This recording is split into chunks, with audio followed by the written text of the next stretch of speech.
अस्सलाम वालेकुम स्टूडेंट्स, जैसे कि आपको पता है कि हम GC main campus BS fourth semester का कोर्स पढ़ रहे हैं डिफरेंशियल इक्वेशन 2 का। तो डिफरेंशियल इक्वेशन 2 को हमने स्टार्ट किया। तो डिफरेंशियल इक्वेशन 2 की जो आउटलाइन में टॉपिक है लप्लास ट्रांसफॉर्म, जो कि हम चैप्टर 11 कर रहे हैं एसएम यूसुफ की बुक से। तो हमने चैप्टर 11 को स्टार्ट किया, जिसमें हमने डेफिनेशंस देखी, एग्जांपल्स देखी, थेरम्स देखे, ईच एंड एवरीथिंग देखी। उसके बाद हमने एक्सरसाइजेस के क्वेश्चन देखे। तो हम कह रहे थे एक्सरसाइज 11.2, ठीक है। एक्सरसाइज 11.2 में हमने जो वो प्रीवियस लेक्चर में कन्वोल्यूशन की डेफिनेशन देखी और उससे रिलेटेड हमने एग्जांपल भी देखी, ठीक है। लेकिन आज के वीडियो लेक्चर में हम कन्वोल्यूशन के जो टॉपिक है कन्वोल्यूशन का जो टॉपिक है उस से रिलेटेड एक्सरसाइज के क्वेश्चन है। क्वेश्चन आपके पास कुछ इस तरह से है कि आपने क्या करना है, यहाँ पर कन्वोल्यूशन थ्योरम यूज़ करते हुए, इनके कन्वोल्यूशन की डेफिनेशन यूज़ करते हुए आपने लप्लास इन्वर्स फाइंड करना है इन क्वेश्चंस का।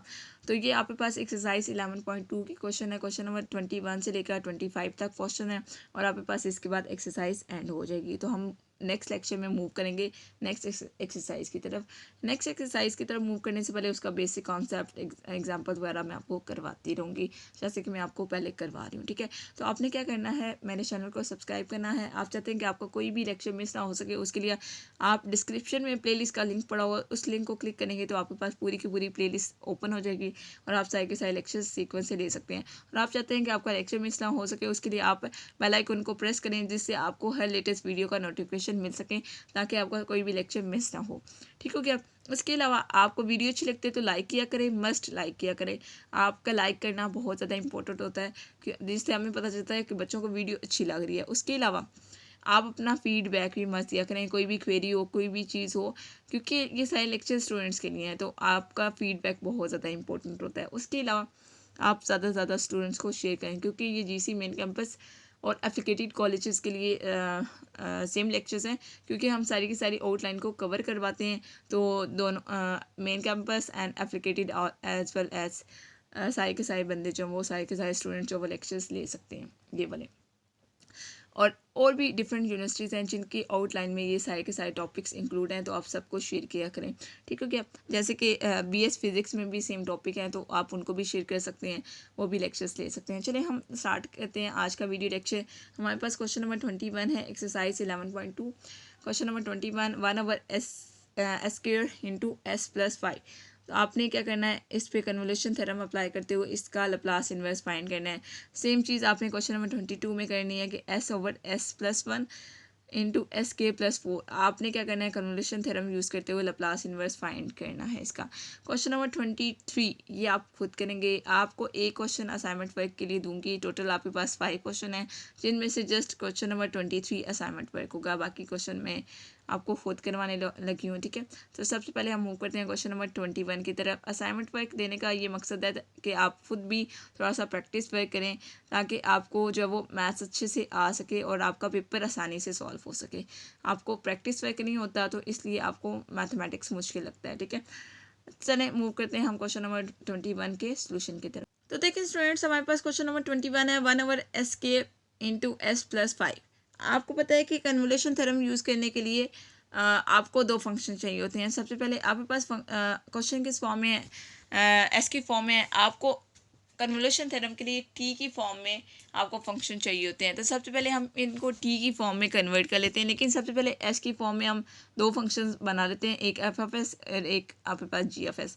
1/s² आपके पास f(s) क्या है, 1/s² है, और g(s) आपके पास क्या है, 1/s+5 है। अब आप इनका क्या करेंगे, लप्लास इन्वर्स फाइंड करेंगे, तो आपके पास ये फंक्शन जो है वो टी की फॉर्म में कन्वर्ट हो जाएंगे। तो आपने लप्लास इन्वर्स फाइंड किया 1/s² का, जो कि टी आ गया, और लप्लास इन्वर्स फाइंड किया 1/s+5 का, जो कि e⁻⁻5t आ गया। यानी कि आपके पास दो फंक्शन है, f(t) और g(t), जो कि टी की फॉर्म में होने चाहिए, मतलब टी की फॉर्म में आपने कन्वर्ट के लिए। अब आप यूज़ कर सकते हैं कन्वोल्यूशन थ्योरम। तो हम यूज़ कर लेते हैं कन्वोल्यूशन थ्योरम को। कन्वोल्यूशन थ्योरम को आपने माइंड में रखना है। तो अब देखिए स्टूडेंट्स, हम जो वो कन्वोल्यूशन थ्योरम अप्लाई करेंगे f(t) और g(t) पे। तो integral 0 to 2t f(t) T वाला फंक्शन क्या था, मतलब टी था, टी की जगह हमने यू किया, क्योंकि यू की फॉर्म में हमने यानी कि टा की फॉर्म में करना होता है ना, तो टा की जगह यहाँ पे हम यू करें। e⁻⁵t था, टी की जगह हमने टी माइनस टा करना होता है, तो टी माइनस यू कर लिया और टी यू आ गया।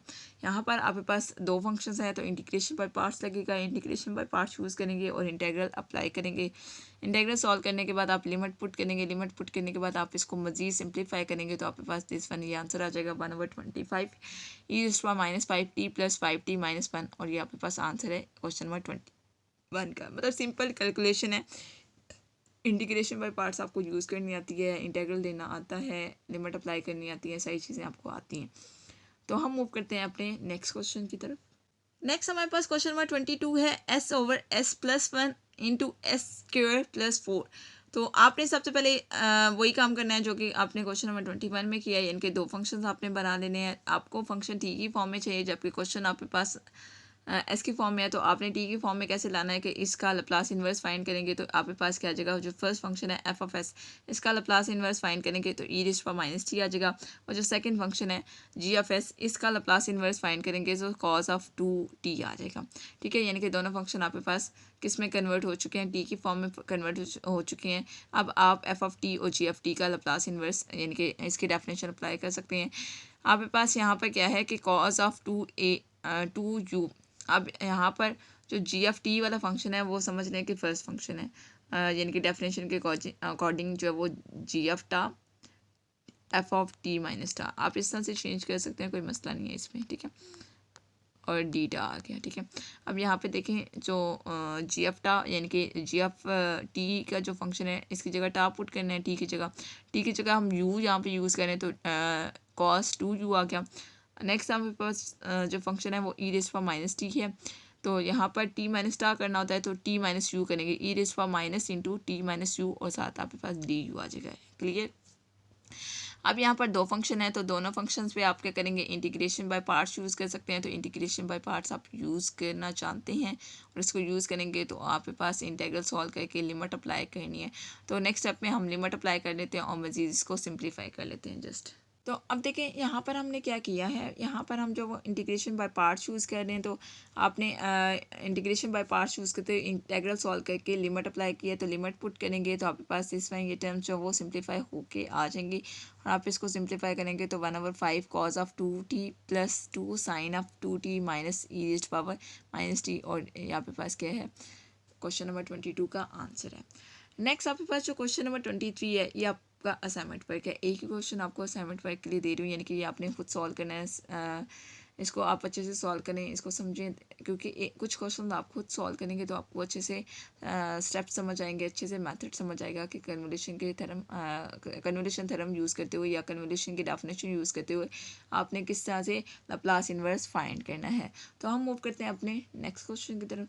नेक्स्ट हमारे पास क्वेश्चन नंबर 24 है, शो डैट, आपने शो करवाना है कि Laplace inverse of s³/4 + 4 a⁴ equal किसके है, cos hyperbola a(t) cos (a)t। ठीक है, तो आपने इसके इक्वल प्रूव करना है। अब हमें जो वो जस्ट लप्लास इन्वर्स फाइंड करना है। ठीक है, तो लप्लास इन्वर्स हम फाइंड करेंगे इस तरह से कि आपके पास यहाँ पर ये जो टर्म है, अब इस टर्म को फाइंड करने के लिए आप अगर लप्लास इन्वर्स फाइंड करना है ना इसका, तो अगर लप्लास आप दूसरी साइड पे ले जाएं तो ये इन्वर्स के बजाय लप्लास हो जाएगा, यानी कि Laplace of cos hyperbola a(t) cos (a)t हो जाएगा। और जब आप इसका लप्लास इस तरह से कैलकुलेट करेंगे, आपको पता है cos हाइपरबोला a(t) होता है e⁻⁻t + e⁻⁻t/2, और साथ आपके पास cos (a)t आ गया। अब इसको मज़ीद हम इस तरह से सॉल्व करेंगे कि जो आपके पास cos (a)t है, इसको आप cos e⁻⁻t के साथ भी और e⁻⁻t के साथ भी, और साथ आपके पास 1/2 भी आएगा। इसको मल्टीप्लाई करेंगे, यानी कि टर्म्स को सेपरेट कर देंगे। टर्म को सेपरेट करने के बाद आपने यहाँ पर करना क्या है, आपने लप्लास अप्लाई करना है। यहाँ पर लप्लास लिखें। ठीक है, लप्लास अप्लाई करना है दोनों टर्म्स के साथ। लप्लास अप्लाई करेंगे, लप्लास अप्लाई करने के बाद आपने एलसीएम लेना है। एलसीएम लेके तो ये सारी की सारी टर्म आ जाएगी। अब इस साइड की सारी टर्म को यहाँ पे जितने भी फैक्टर्स हैं इनको ओपन करके इनको सिंप्लीफाई करना है।